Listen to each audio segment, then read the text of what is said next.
Welcome to Audio Products Podcast. We are meeting with pro audio industry veterans, founders, product managers, UX designers, to learn how they build and manage the products we all love. You will get tips how to navigate your career in audio and how to develop a successful audio product, from musical instruments through audio plugins and gaming middleware up to music distribution platforms or consumer electronics like headphones, mics, and even automotive speaker systems. Enjoy. Hey Krzysiek, good to see you. Hi Wojtek, thanks for inviting me to your podcast. Thank you for joining, man. I really appreciate it because, as you know, I'm not like a game dev expert, and on the other hand, I love everything which is audio related, and I always wanted actually deep dive into the subject of, like audio in games. So I hope you will be able to explain me and maybe some of the listeners, some of the nuances of this work.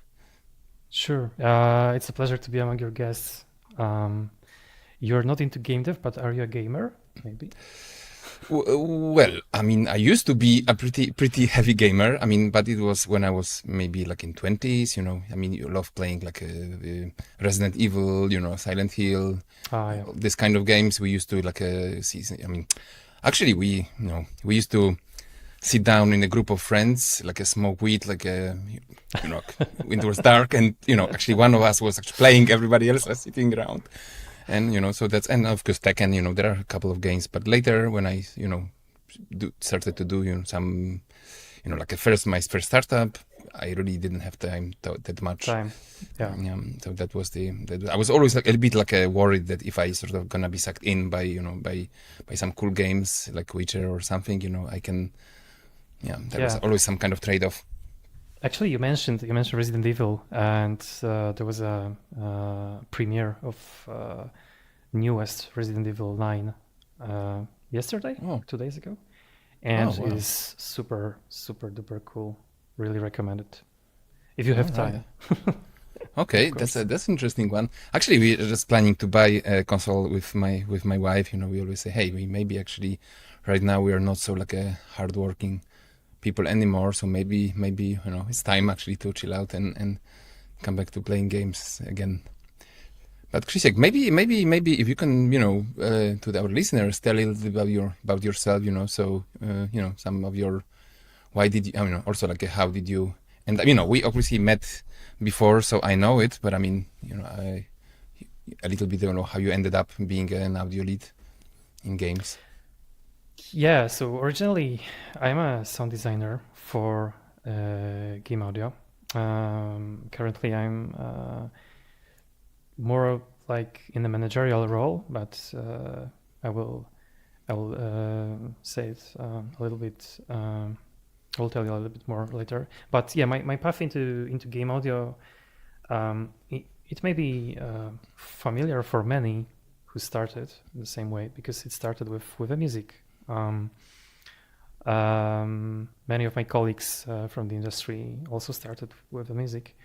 I spent my early years experimenting with VSTs, composing simple melodies, but I always was a gamer. So I think I couldn't remember exactly when, but it came a moment where it just clicked to I realized that I can merge those two worlds of being a gamer and making sounds, music. I finished music school, but only first grade. So, but it was helpful for me. Yeah. And I mean, it's when you're younger, it's obviously way easier, right? And I'm trying to actually master a new instrument right now, and it's just like your brain doesn't work like the same way like when you are a child, right? And you actually absorb everything so quickly. So I'm always a bit jealous to people who studied instruments or anything. I mean, to this sense, because I used to paint a lot when I was a child and teenager.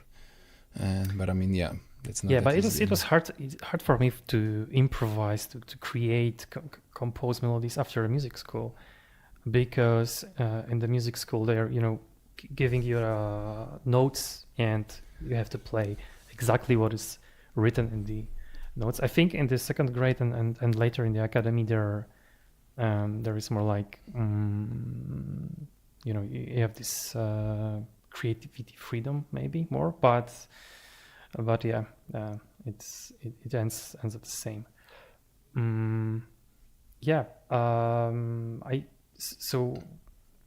I've been in the industry I think for a decade now, with it's nearly 9 years of full-time professional sound design. And I started at a small game dev company called Jutsu Games,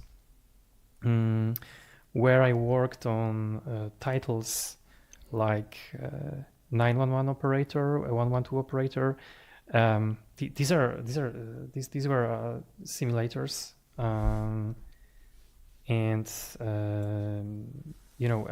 my role in this kind of projects were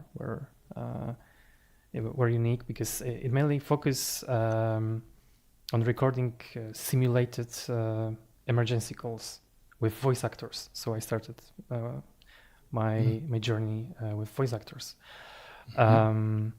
I think the core mechanic of these games, this 911 Operator and 112 Operator,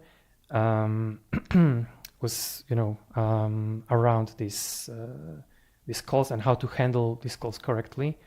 So that was a pretty weird start, I think, but I learned how to work in a team, and this was my back into 2017. It was my first indie projects I started. But did you already know, like at the beginning, that you want to become like a sound designer in games, or this was something how did you got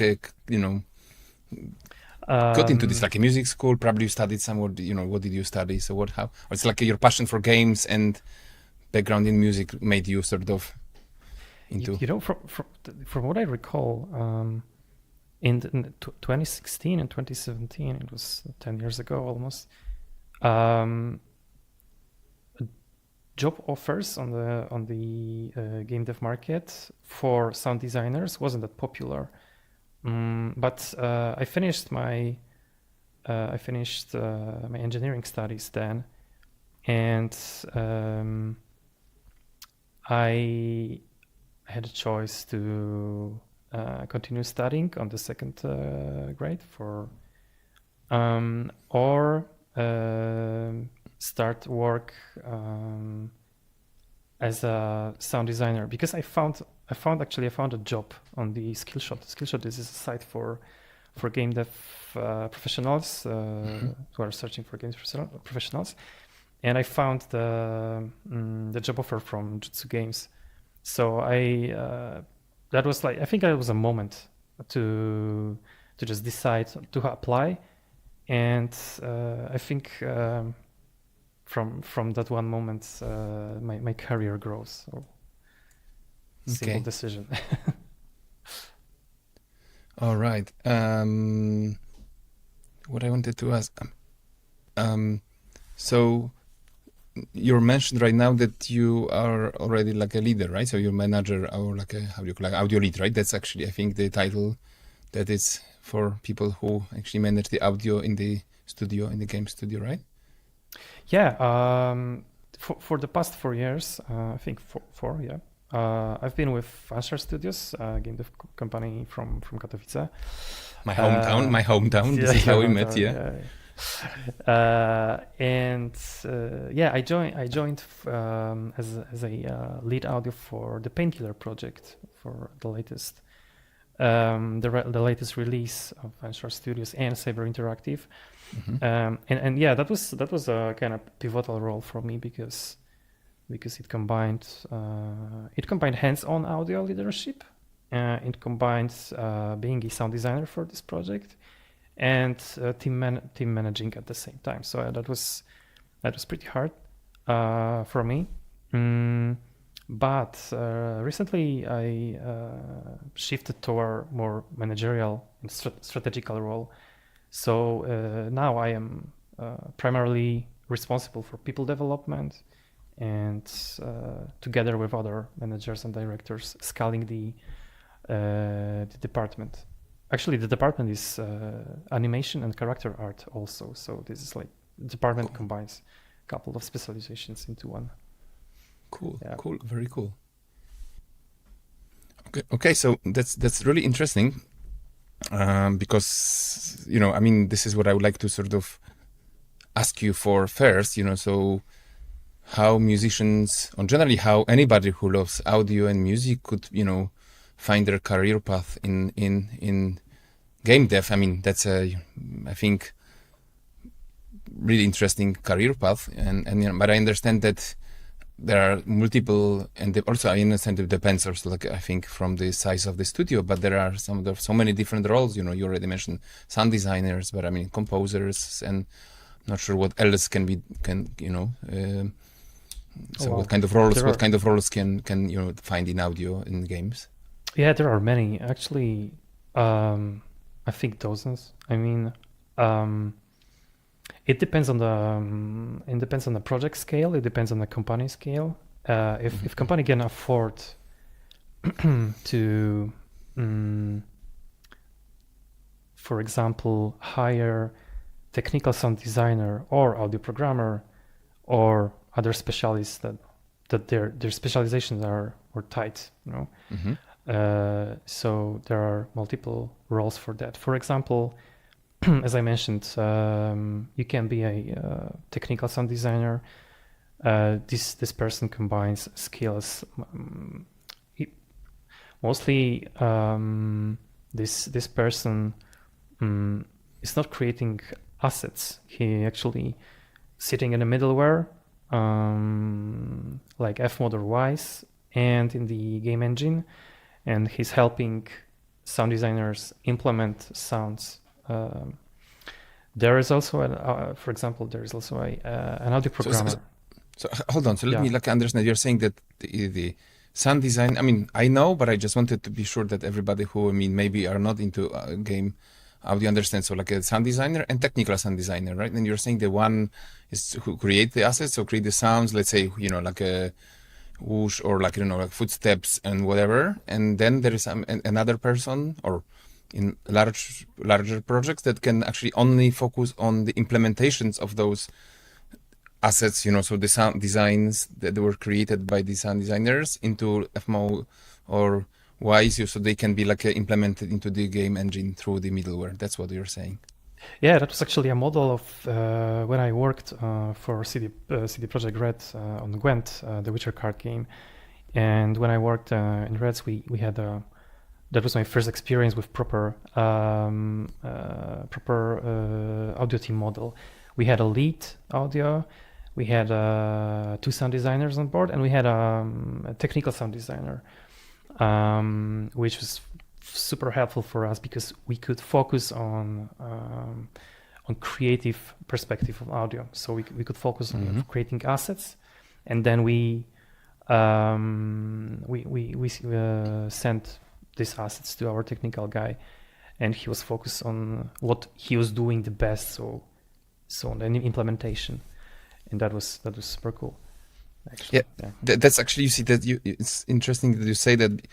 I actually started to learn Wise and I mean, I'm always like a super curious. I never actually thought about how it's going.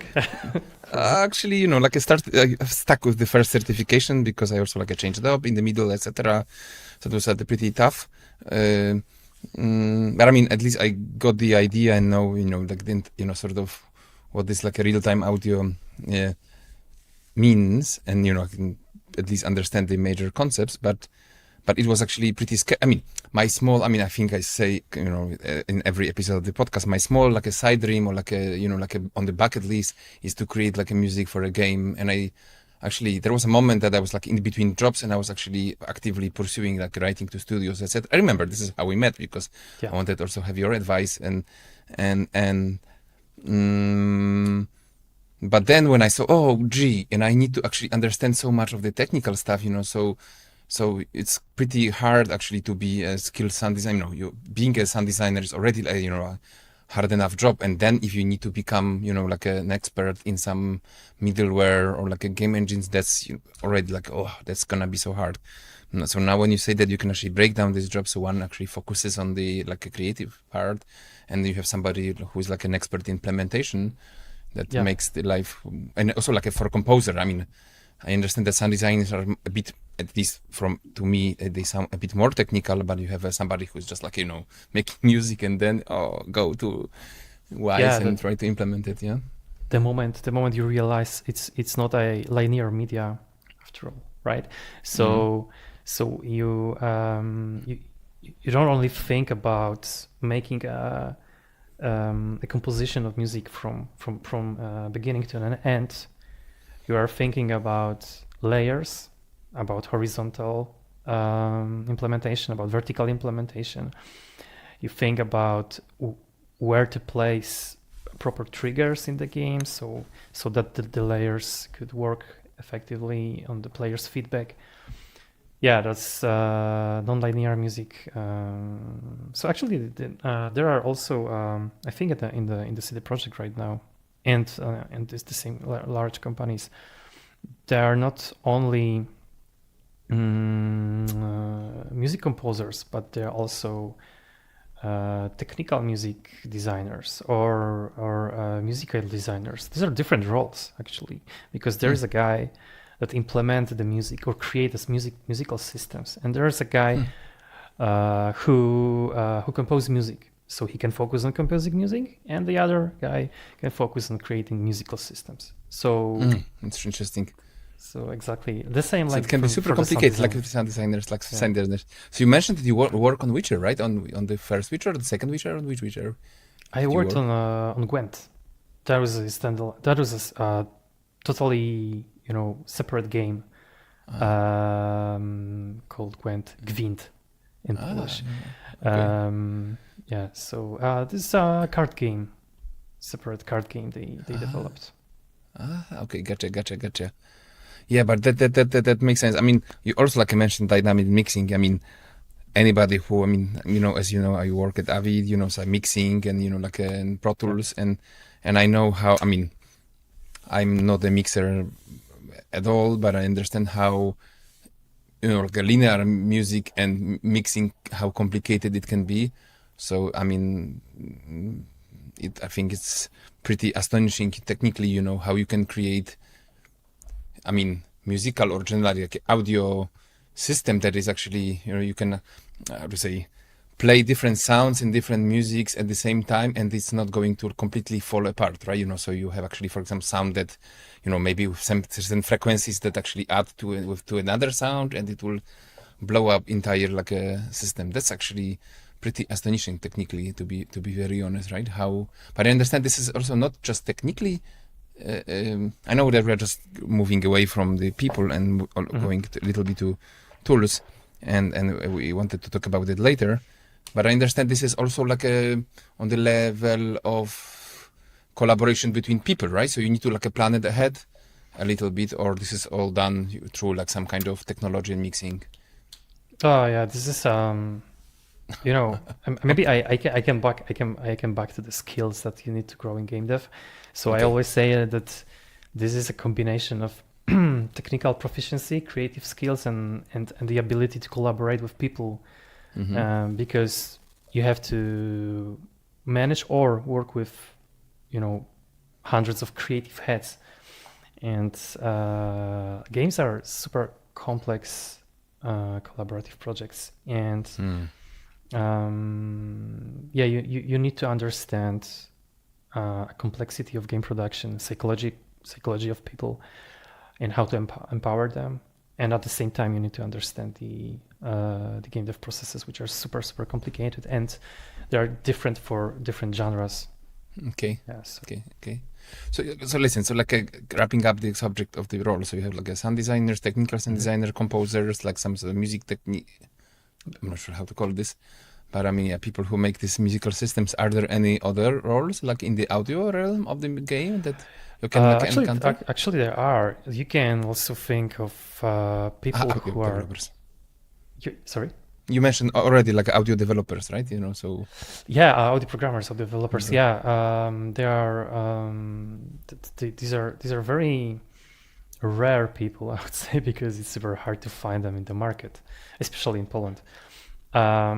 These people are in the niche, like you combined programming technical skills and audio skills. So these people are primarily working on writing code for audio systems. They actually make our life easier or they make the other developers' life easier, because in the typical production process, we are using the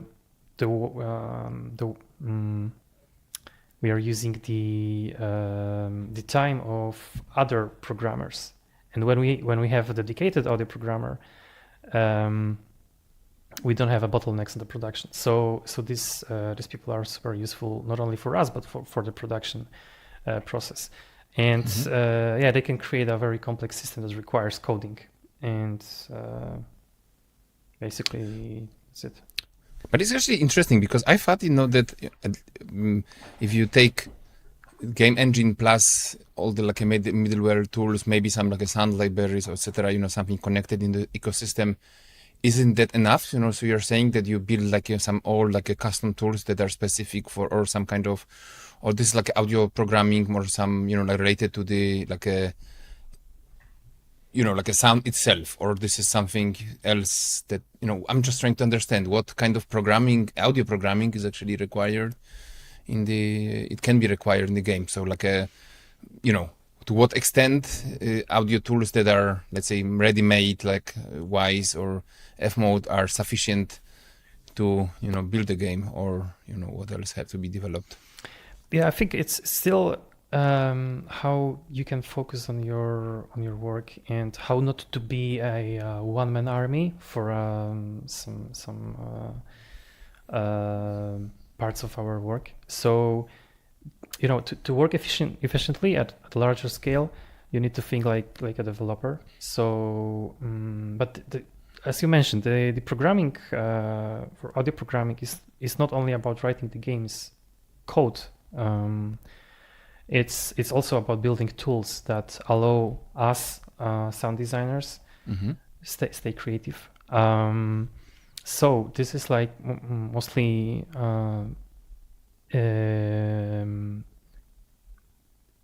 it is connected with automating some of our workflows.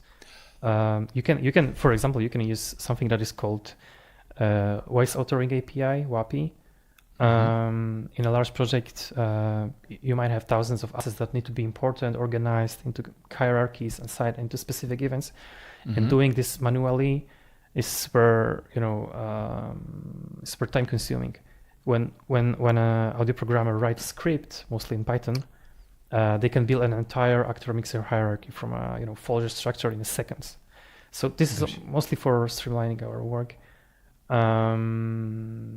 But this example was one of many, I think. Can you give some other? I mean, are there like something? I'm just like mostly interested in like I'm just surprised that things like this are not handled by like out of the box, like middleware systems, right? You need to like create it on your own.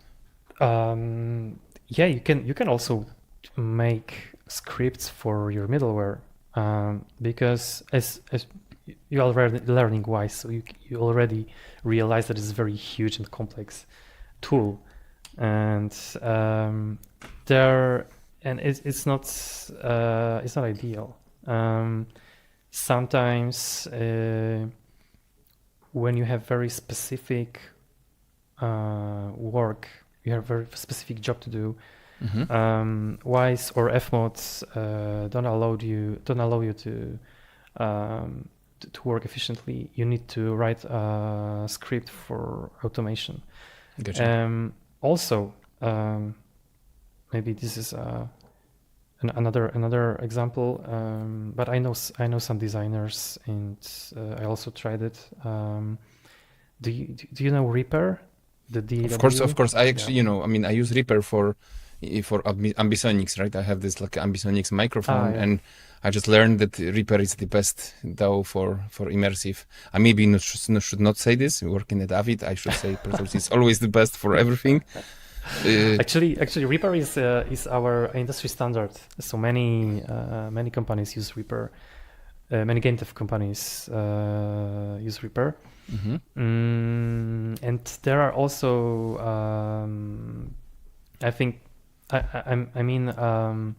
we can create custom scripts for Reaper.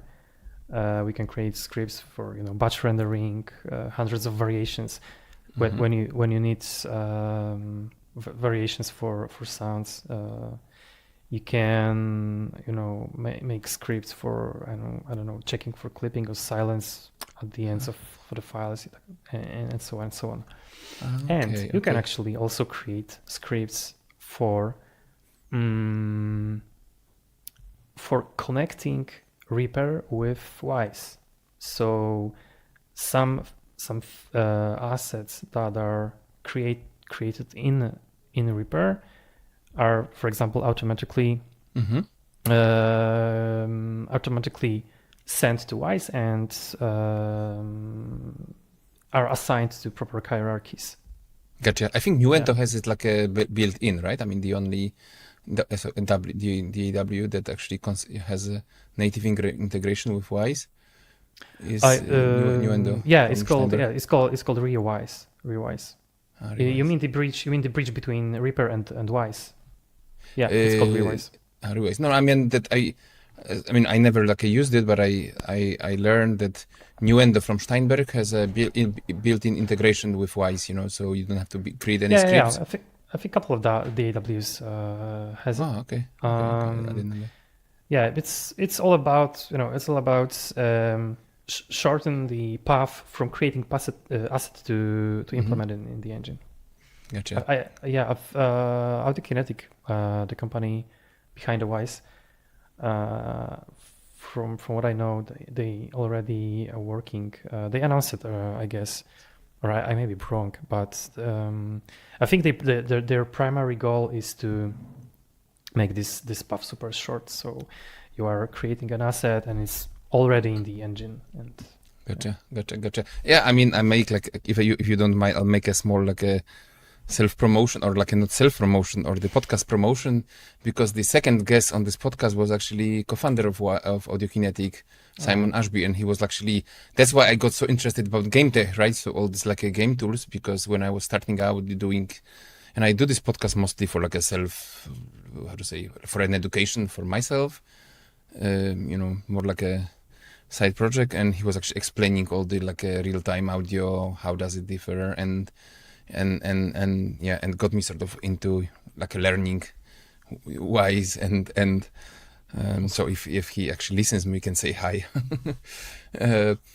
So that's actually, it's 2000, so 2 years ago, almost 2 years ago. Oh. 2 years in game audio is a very huge gap. yeah, I think in every tech right now, and it's even shortening, right? I mean, getting very dynamic right now.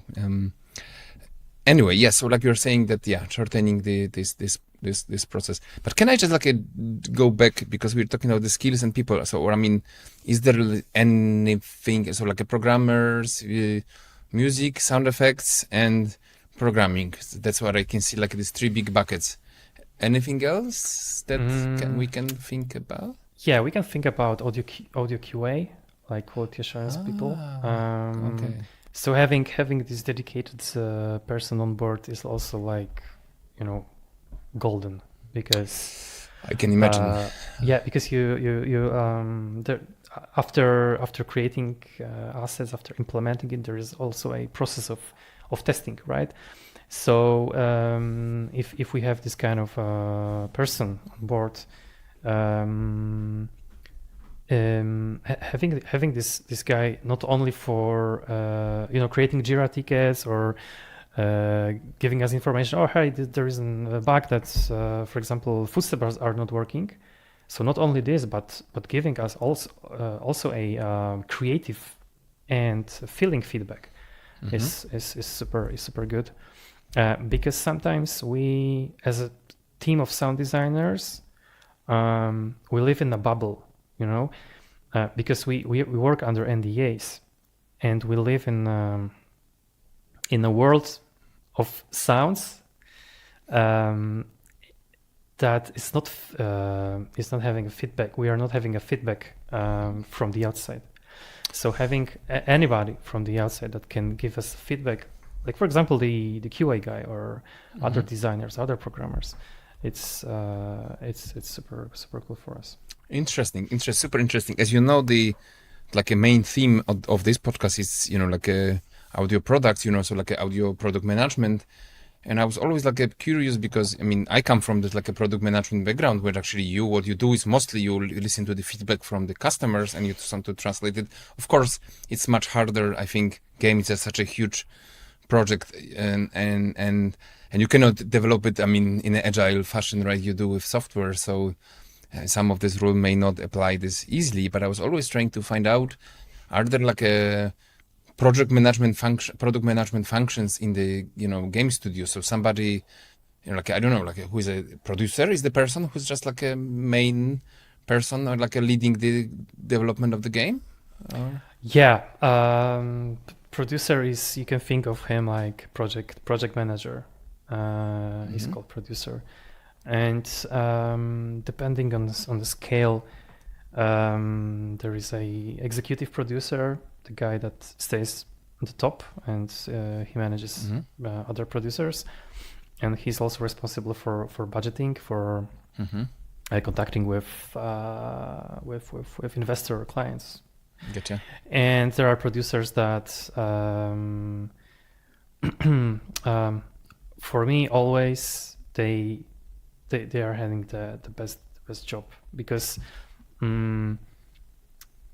it's giving birth. It's unimaginable for me how they can handle this process, and if they're doing it right, is for me is impossible to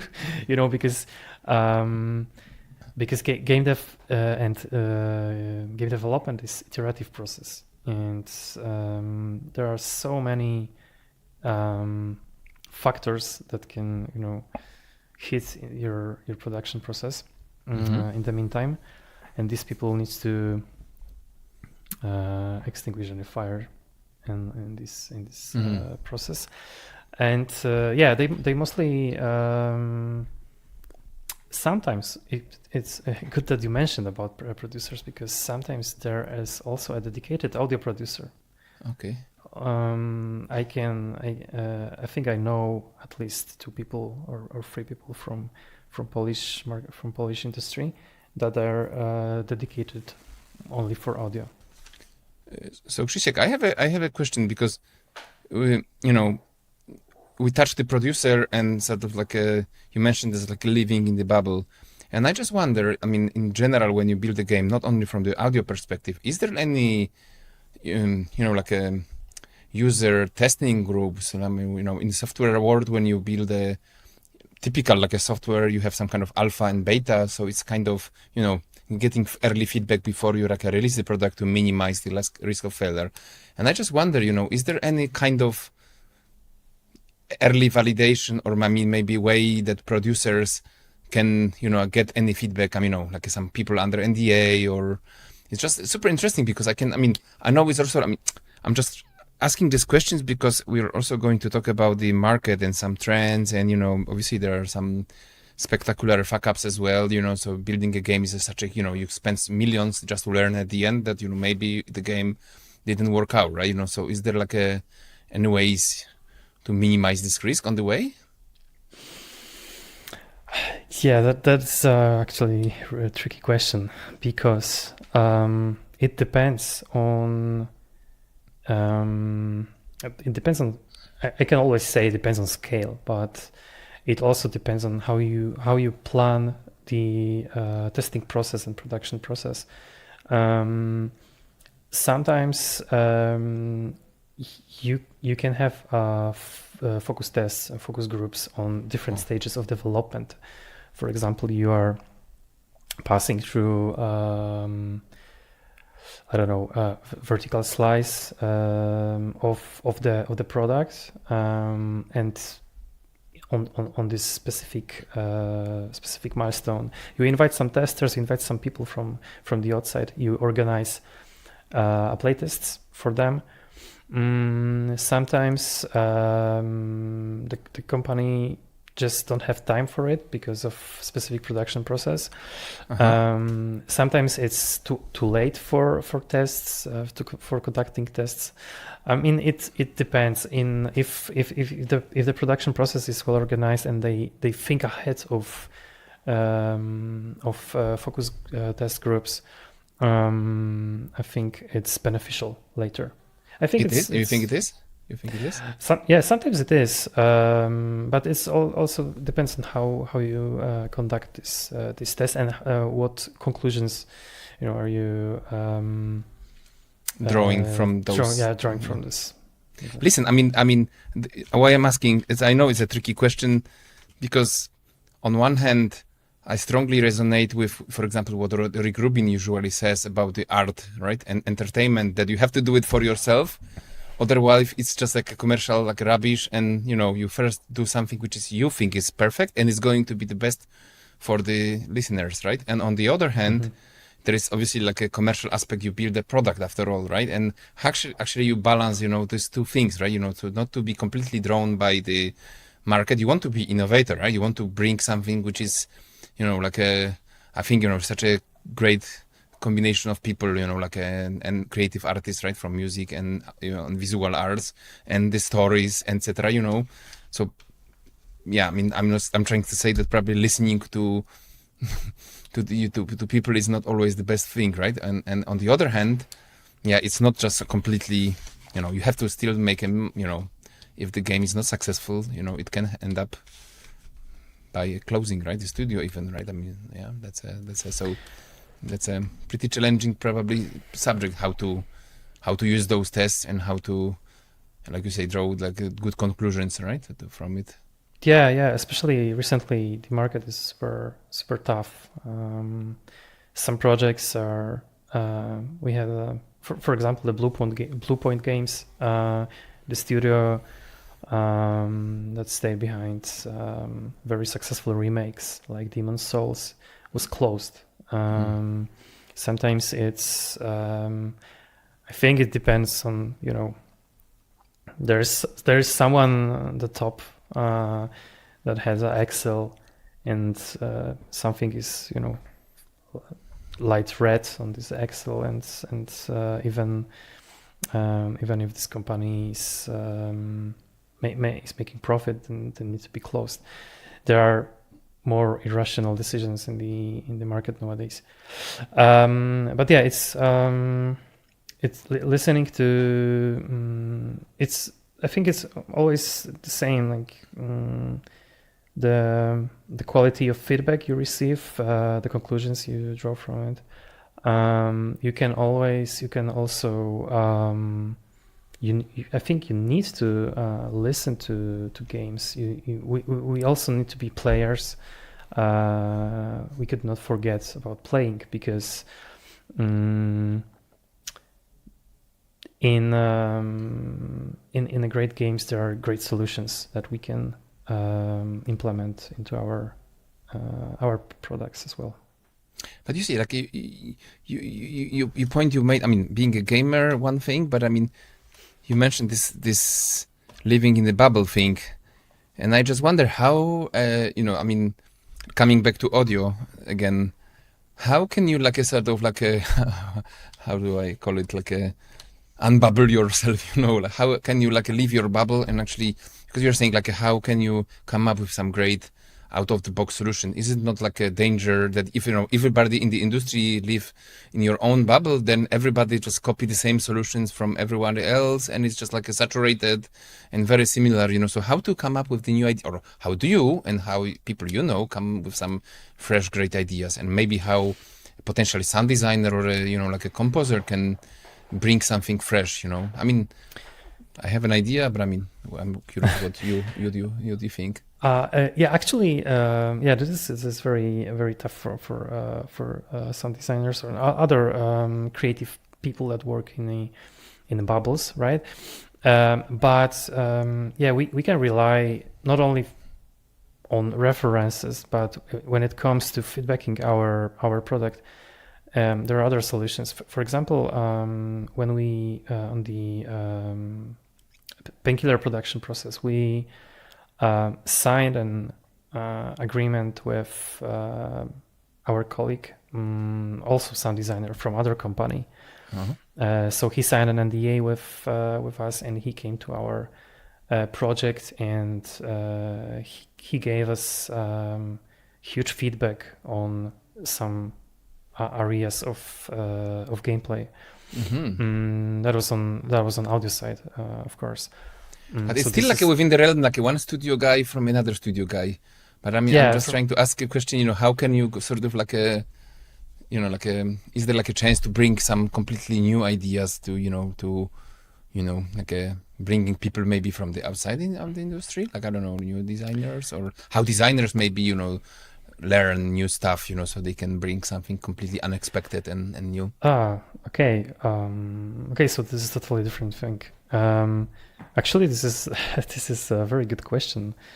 You make me realize that we really live in a bubble right now.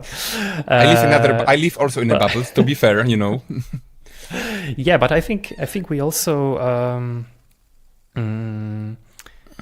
our other references also came from film industry, I think, or other media. This is a very tough question. But can I why did I ask it? And I mean, I work in the music production, and there is also and musical instruments is also a super it's even smaller. I mean, game dev is, I think, 100 times bigger than music production, including the largest companies. I work on one of the largest, Avid, right? Maybe Sennheiser, a couple of them. It's obviously nothing comparing to even studios like CD Projekt. It's just 10 times bigger, I suppose, right? The largest company in my segment. And it's also if you go to any trade fair, they're always the same people. And I mean, I really the same faces when you actually hang out, and LinkedIn, after a year or two, everybody already. And I think, I also had a pleasure to interview a guy from Universal Audio, who is a designer from Universal Audio, talking about how they built one of the coolest plugins. It was Sound City Studio. I mean, he showed the example of the Sound City Studio, so the plugin that emulates this famous studio where, Fleetwood Mac and Nirvana and others, recorded their records. But I also asked him, where did you take the inspiration from? And then he was talking about, some designers, in the industrial designers, and what movies he's in, inspired by, etc. And then it made me realize that it really depends on, how rich of a person you are, honestly, right? And how deeply you are immersed in culture. Because if you're just only living in one, reading books, right? And not always the same books, the same canon, but I mean, with wider. And even he wasn't on my podcast, but before actually I got my first audio job, I was once talking to a colleague who is very successful. He was working, he worked earlier at Native Instruments, and then he was a CPO, and he was in Rolly. And he once told me that, he's a recipe for a great innovation is actually making bridge between different domain, let's say industries and domains, so make comic books, and sometimes something which is in the other industry can be some amazing groundbreaking idea in the other, or making some bingo. So that's that kind of. But I mean, I also I just realized during this conversation that also live in the bubble and way smaller one. You make me realize that we think that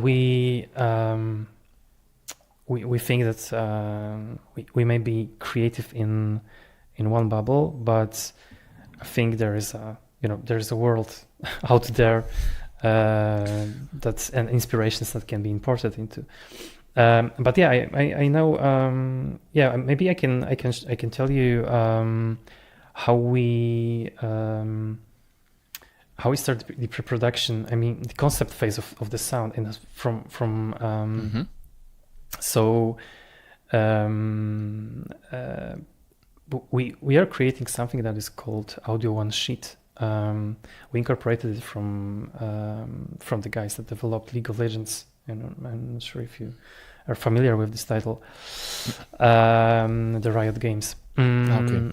So we start with a document that is called Audio One Sheet, and here we define the sonic palette of, for example, we are working on a weapon.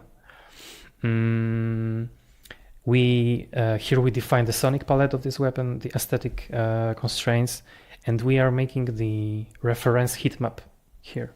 So, for example, if you are... Sorry, can I ask you, because, sorry to interrupt, but I mean, just to be, I wanted to be sure I understand. So you're talking about like a specific, like a design of like a specific, like a sound effect, or are you talking about right now like a palette of the entire like a game? So when you start create, like you start working on an audio in general, so creating some kind of like a system generic, or are you talking about the one effect? We can think of it more like of an audio object in the game. Maybe this is not a single particular asset for a weapon, but the whole weapon, for example, right? So thinking of a sound design of a weapon, you must think of what is the kind of weapon? Is it an automatic? What is the purpose? Is it killing demons, or is it killing people? So there's very, very different things to be considered. So when we're creating a sonic palette for this kind of weapon, let's say it's a shotgun, for example, we are creating something that we call reference heat map. And this reference heat map, this is a heat map that if you are closer to the center, it is this weapon, the sound of the weapon reminds the original design more. So in this reference heat map, we gather all references from other medias. So that's why I'm talking about it. So we gather references from films, from Punisher. Or Blade Runner shotgun. There's a very specific shotgun there. So this is how we made it. And also in this Audio One Sheet, we also pinpoint what kind of sounds we need to avoid. So, for example, if you are creating a sci-fi weapon, we cannot use fantasy elements or other kind of. It's obvious, but there are some very micro elements of sound design that can influence for example, futurism of this weapon, right? So yeah. So can I ask you a question here? So does that mean that, sound designer, it's actually hard to become a sound designer that's actually expert in every single type of, sounds, I would say. I mean, I'm not sure. I mean, I never work in such domain. I mean, I do a little bit of my own sound design, but just more as a hobby, as like this immersive sound. But I mean, just creating, building this kind of sounds, or the process itself of creating this palette, etc., make so it's actually good enough that you can be, what I'm trying to say. I think I'm to rephrase the question. So, do you need to have an experience and specialize in certain effects, or this a process that you sort of that you describe is just good enough as some kind of a generic methodology that allows you to gather the information and slowly, little by little, create something which is I think the general methodology exists. So there is a specific pipeline, specific process in each of sound designers' work in each company that you start when you're creating, for example, I don't know, a monster or zombie. You start from concept phase, then you are going to the first pass, second pass, and the final candidate asset. I think it differs between companies in the details, but in the general there is a methodology. So you are gathering the references, you are concepting, and then going on the iterative process, like in the game dev.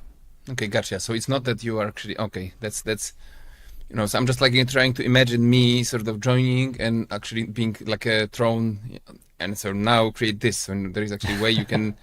It's not I have never done it and I don't know how to actually approach. There is actually a way, like some kind of there method is a you way. can actually I mean, actually pretty interesting. It's actually quite scientific. So you gather references and you together and you make an iterative process. That's actually pretty cool. That's that's where magic happens. And how many audio assets, a game, I understand that it depends, right? I mean, it can be like a small game or like a huge game, but I mean, I don't know how to sort of what kind of reference to find, but I mean, I just wonder how many of those you have to create for. I can tell you a specific number. For example, for Painkiller, this Painkiller is AA premium game. So it's not AAA, but it's higher quality AA. And we implemented 30,000 assets. 30,000? 13 or 30? 30,000 assets in the game. And this was for one platform. You have to multiply it by 3 because of sorry, not by 3, but you have to multiply it by the number of platforms. So if you are designing 30,000 assets for a PC, it ends up of 60,000 or 90,000 if you have a PS5 platform or Xbox platform. But it's just not creating them from scratch. It's just like a no. It's mostly the base is this 30, right? And but it's mostly iterations, variations. Sorry, for it. So, for example, this shotgun weapon have I don't know 6 or 5 variations of trigger, and the whole I think the whole sum of shotgun assets are maybe near 100 or 120 or something like that. So when you get dozens of weapons, when you get dozens of monsters, this rises very quickly. Gotcha. Krzysiek, I know we had time flies very quickly, so I wanted to touch base briefly on the tools, right? I mean, as you know, I'm always gravitate toward what can be done. I'm game tech, or what kind of tools are interesting, what are market opportunities, maybe some kind of niches that can be addressed. So of course, obviously we have major game engines, and I know that they also have certain audio tools, right? So Unreal, Unity have certain, and I know there were some developments, but I mean, with what extent, though, a native, a game, I'm gonna say audio systems are sufficient for a studio, probably not really, right? I mean, you can't just get away just using what's actually natively been built in the. Yeah, in Anshar Studios, our primary tech stack revolves around Unreal Engine and Wise, right? But so this this is a industry standard, and also the combination of Unity and Fmod is a standard for smaller projects because of the budget. And however, we also trying to follow the development of native Unreal Audio and something to what is called meta sounds in Unreal Audio. So meta sounds are you can think of it as node-based audio system. You can think of it also as, for example, modular synthesizer that is built directly in game engine, and it allows you to create procedural and generative audio with sample accurate timing. So before that, in Unreal 4, there was this old sound cue system. But now it gives some designers a level of logic-based control that was previously it was only possible through complex coding, but now it's.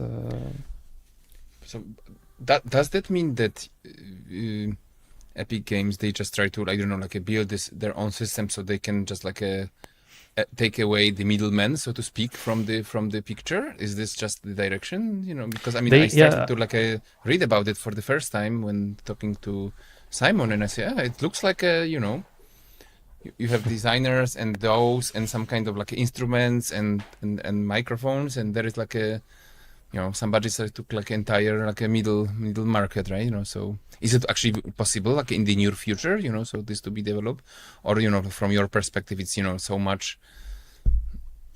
I think meta sounds are developing pretty well. It's super cool for procedurals design, but I think it's still lays behind Wise or Fmod. And there are some few critical areas, especially in a large-scale production, and I think there is a gap. Still, there is a gap between MetaSound and Wise, for example. So I can think of, for example, global mixing and the hierarchy management and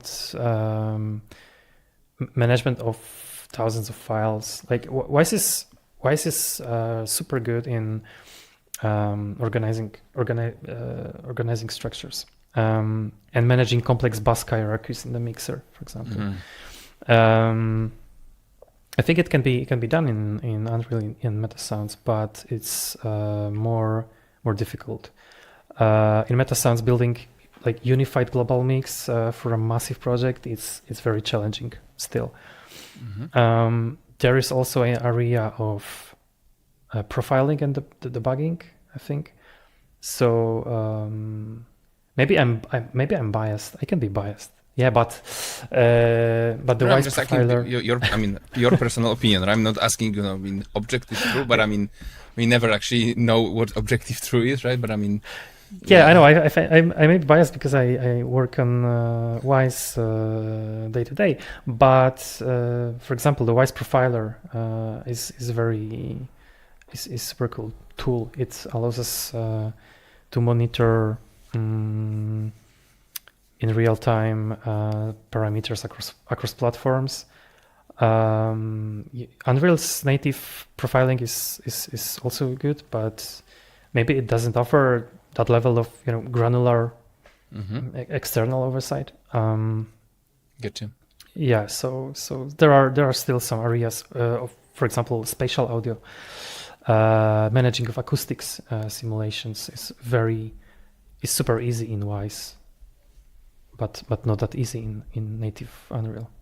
Gotcha. So we have game engines, like a middleware. Yeah. And you mentioned already that the a DAW of choice for game audio people, it's Reaper, of course, right? Reaper. And it's just mostly for scripting. What's the reason it's actually that that popular? Why? I think because of the flexibility. Let's say. So you can adapt the environment of the Reaper to your needs. Yeah. True. That's also the reason why I got into it. Have you seen any other DAWs used by, I don't know, a game design? I think that composers working for game dev industry, they're not using Reaper. They're using Cubase, Nuendo. Welcome to the team here. I mean, again, people. Hopefully, avid people don't see it. But I'm just, I actually started from composing. I mean, actually, I got into Pro Tools pretty much right now, of course, because I work on the new features of Pro Tools, but also because mixing is so cool, and there are so many great things like speech to text, and mostly for post production. It's so cool. But for I actually got into Cubase mostly because when I was choosing the DAW and I wanted something for composition, and obviously read Hans Zimmer and watched him talking about how cool Cubase is, and honestly after so many years, to be very honest, I would just say it's just a tool, right? There is one thing I want to mention also when using meta sounds and when using Wise. It's not that I am audiokinetic evangelist. You have to when you are working with these tools, you have to have a hybrid mindset, because Wise is for heavy projects, but we also experimented with MetaSounds. MetaSounds is super efficient and it's actually pretty good for smaller indie development process, where you don't have to. Where you don't have to, and you save so much money, because, as we know, that the license of Wise is not cheap, right? True. But also when you mentioned that the node base and a synthesis, when I watched how and some videos about this meta sound, I just anybody who actually do some Max MSP and the sounds, the synth programmers, they will actually feel like in heaven. That could be a so cool place, also my small mission with the podcast is actually burst the bubbles and and actually create bridges between different audio people. And I know that there are some people, I just travel a lot, for example, to Berlin, when you can, as there's this a big indie electronic music community and so many synth programmers and synth builders, modular synthesizers, etc.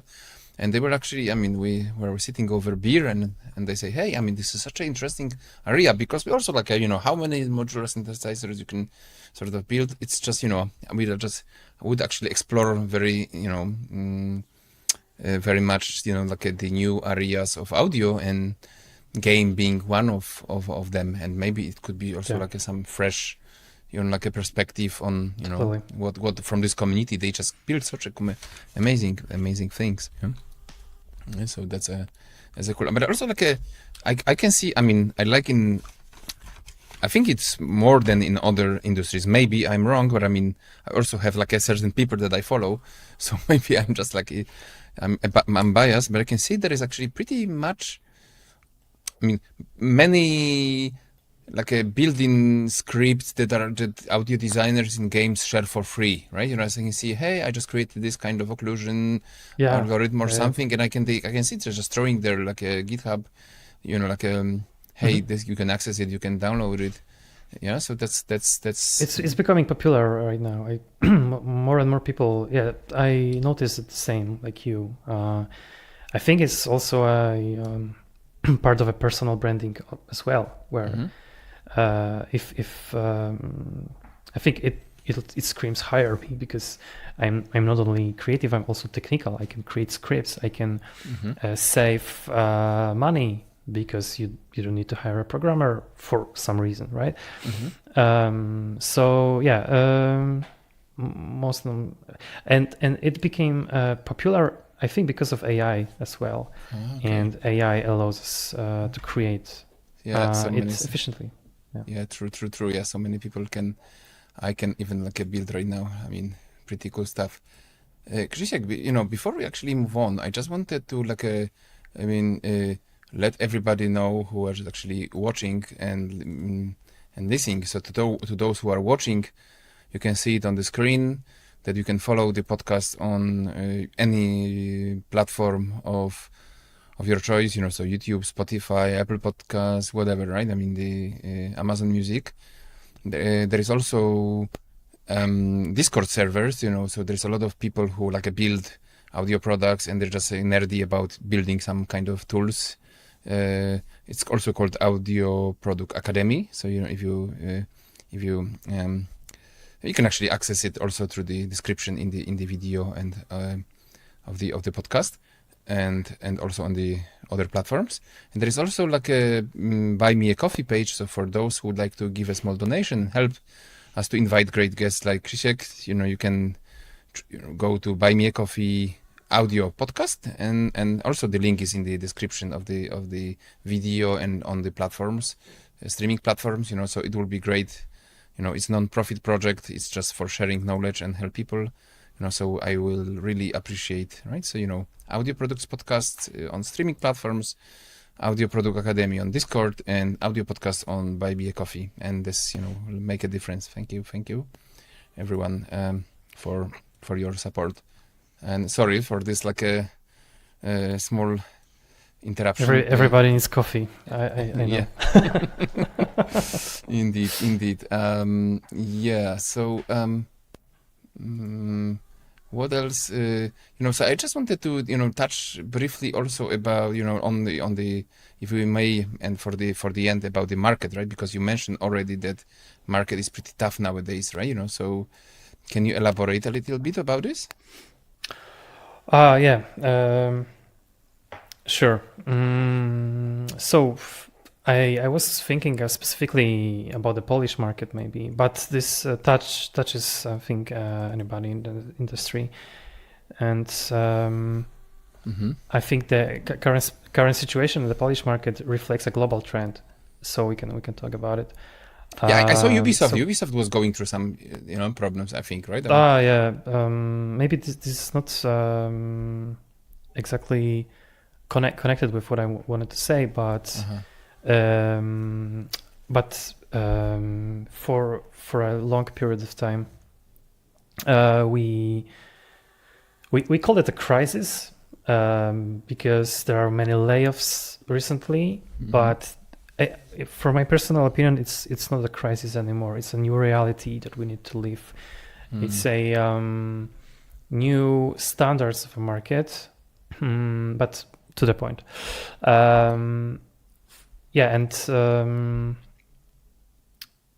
There are, due to some global shifts and post-pandemic correction in the industry, there are right now more experienced sound designers looking for work than there are open positions. So we're currently in a strong employers market, I think. And this allows companies to be much more selective, and I can see it. I can hear from the discussions in our communities. So this allows companies to be more selective, and unfortunately, it gives them more leverage over rates and contracts. So there are also some changes in rates in the industry. But you mentioned this like a correction, like a post-pandemic correction. So can you? I mean, we talked about it before the podcast, So I know what you mean, but I mean, I found it's actually interesting because I think it's also like in the other markets as well. Can you say what you mean? Yeah, this is very. I think this is. It sounds simple, but it's more complex than it sounds. During pandemic, the market was rising because people were at home playing games. We need to be, isolated, and somehow we need to spend our time. So, what games? And many companies then there were a very easy money on the street that the companies could take from the street.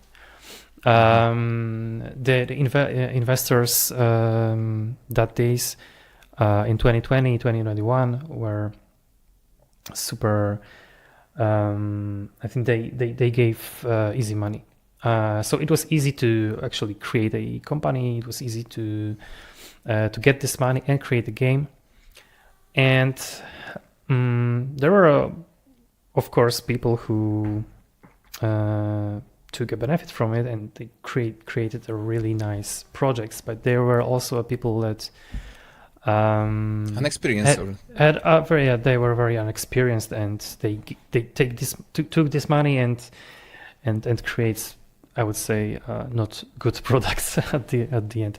So from this time to today to current times, investors lose trust, basically. And I think there are a lot of money in the market, and now the trend is like to create cheaper games. And I think the market is right now cooled down. And or more realistic. So that's what you mean, self-correction, sort of self-correction. Yeah. Exactly.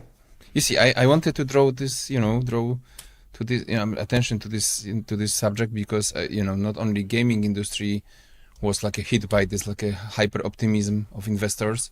Yeah. I mean, you heard recently insolvency of Native Instruments. Yeah, I heard of that. I think. I mean, I don't know. I don't want to like jump on the bandwagon without actually knowing all the details, but I suspect that there was a lot of like audio companies that were bought because people went home, so they okay, what can I do? Maybe I'll just always wanted to learn how to play the guitar, so a lot of the companies just rising, and a lot of a lot of investors thought that it's actually going to be like forever. So you saw like the let's say the revenue and the growth of the music companies were increasing. So some investors jump on this bandwagon, and right now people came back to work. Okay, we can play maybe some other time, and you can see. I mean, we even studied some of the financial charts of the of the audio industry, and and then after pandemic, self-correction. So now we have this is a perfect example. I say they can't find a buyer, right? Because they just they bought on the peak, and this market self-corrected, and I even have a colleague who said maybe that's so good, maybe it's great that this in music industry is so small because it doesn't attract this kind of sociopathic investors who can who, you know what I'm trying to say. It's just big tech, like a Silicon Valley assholes, and they can't find a interesting growth rates here, so they leave us to do what we love, right? So, but I mean, the self-correction happened as well, and I suspect it's the same thing, right? And it's so hard. Actually, I can see some super experienced people with decades of experience, and who can't find job. Yeah, and it's particularly difficult for juniors right now. So for people who are just starting their journey in this industry, it's very tough times, because studios are looking for battle tested seniors. Who can hit the ground running. And right now, being just a good sound designer isn't enough anymore, I think. So if you want to stay competitive, you need broader skill set. So what would you recommend? So for example, also getting to know a wise and being able to do the technical part, or it's not having a linear reel, for example, anymore. So a couple of years ago, it was enough to have, for example, linear demo reel. So when you are applying for the company. So, sorry, to have what? I mean, I'm not sure I understand. Linear. Ah, okay. So for example, you could showcase your linear skill But right now, we are talking about also technical implementation, scripting, for example, deep understanding of production cycles. So your show reel also need to showcase your technical skill, how you operate in a F mode, how you operate in the engine, how quickly you can adapt to demanding game dev environment, and also how quickly you can to be efficient in your work. Yeah. Oh no, God! So it's actually like I was hoping, to maybe inspire people to to consider game dev, but having an ending like this means okay, guys, so that's a funny place to be. But I mean, unfortunately, they're like I think that there are tough times, but there are also advantages of it, because I think it requires right now more self learning than in the previous easier times, I would say, and I got it. And also for those people who are really into it and who are excited, and really, I mean, how to say that, it's I'm just trying to say that it's going to discourage people who are not into it anyway, right? So you need to have this kind of discipline, and I think a lot of people, I remember when there was this hype to getting a job in IT, right? Even 4 or 5 years ago, and so many people just taking some boot camps, right? And I mean, I want to become a developer, and I want to get 5,000-10,000 euros a month, having this like a light job, without even understanding what's actually to be a software engineer is, right? And I mean, also like a UX designers and a lot of other professions. And then, the pandemics hit, and right now it's also like a boosted with COVID. And I mean, sometimes I laugh because, there was quite a few people who actually got into IT and generally like a tech industry without having, there was such a big, like a wave that a lot of people who didn't have like a even right skill, they just somehow sneaked in, and right now it's much harder. But I think that was the previous time was actually bad, because it really promoted actually people without really like a proper like a skill, in my opinion personally, right? I'm not saying that we should have. I'm just saying that of course there is like a bad side effect of AI. People think, okay, we don't need juniors, and who will actually be the seniors in the future, right? If the seniors will go and retire, who will actually run all those systems, so that's like a short-sighted.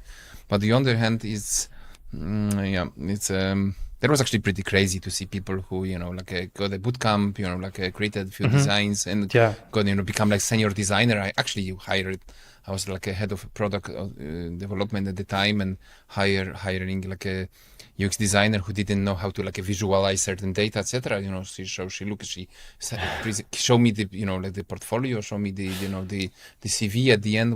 I give their task, and what can I do? It's just like it doesn't work. Okay. Right? Okay, but I got interesting statistics from the Skillshot site. I mentioned this is a site for where we'll add it in the description as well for people. Yeah, you are searching for a game dev job. The statistics tell us that there is no change in amount of jobs through the years. So even there are more jobs right now for some designers than it was post-pandemic in 2020, 2021. But something different changes. There are more and more some designers on the market. Okay. But this is very obvious. But as long as people will make games, we will need audio for them. Generative AI is not capable. It's not. It can't do this complex work of concepting, of implementing in engine. I mean, not right now, but there is still a work to do. here. And you think it's actually in the near future, it's actually possible that we'll get to the point that it can create all this like a more complex work? I mean, or not really? I think it's possible because we can already connect AIs. We can already connect systems to create more complex work. But I don't know what near future means here. I mean, a year, 2, 3, something like this, like that, probably like 3 years. I think it's still years ahead of us to create, and the human touch will, for me, if it's my personal opinion, the human touch will also be more worth than AI, because AI is mimicking, right? AI is this is a work based on some other work. It's not creative in the way of making something from scratch, right? Because it's still based on others people's work. Because it's learning on others people's work, right? Yeah. True. So if I can maybe just to wrap up with, that's actually positive note, but I wanted to boost it with one more positive note. So, and I wanted to ask this question, but I was just rushing because it's obviously a super pleasant to talk to you and so informative. I could go on for forever. But I mean, we talked about the tools, the DAOs, middleware, game engines, and people scripting. But are there any interesting audio tools that are being developed also? First of all, do you see niches, for building new game tech sort of tools, audio tools, or are you maybe can you recommend some of the interesting tools that you or companies that build some interesting tools in the audio game tech? I mean, audio game dev. Maybe not that scale, but there are some actually some companies. I can think of for specifically game audio, but for example, I can think of tools that are streamlining our work. I can think of tools that create maybe like we mentioned before, our processes easier. I can think of market trend that is connected with creating more complex scripts and more complex solutions of fasten the workflow process. But maybe there are some AI companies, for example, like Polish 11 Labs, that recently, for example, sometimes we use 11 Labs for faster voiceover prototyping, and it's super useful for us because we can build a tool that can prototype the hundreds or thousands of voiceovers using their API. But yeah, we don't use AI in our final assets. But for prototyping, gotcha. Understand. So it's also shortening this cycle. You see, I'm just trying. Again, I can see that there is so much similarity with game dev and also a music production, because actually when I ask Andrew Sheps, this 3 times mix engineer, a Grammy winner mix engineer, he says the same thing. For professional mixers, the lot of innovations come in the how can I, let's say, have a shortcut that can switch between a reference mix and something, right? And actually this is how he got into scripting and building his own products, right? Because I was interviewing him when he he built them with other companies like Waves Audio, but he got into something called there's a platform called Sunflow. And it's actually you can build tools for those in in a second. So he said for 10 years he was just spending endless years manually working on something and started, hey, do you know Sunflower? And so he just got there and say, without actually any knowledge of scripting, he created some kind of shortcut for him, and he got hooked. And I say, hey, now I'm just building your own tools, So I can see this kind of I can see the similarity, right? And that the professional power users, they don't not necessarily need some groundbreaking innovations, but very often a workflow improvements that can dramatically, right? And shorten the cycle, right? Yeah, some designers will still stick to these middlewares. I think we should be more open for other tools, other software. Not only there are industry standards, but there are ways that we can do much better.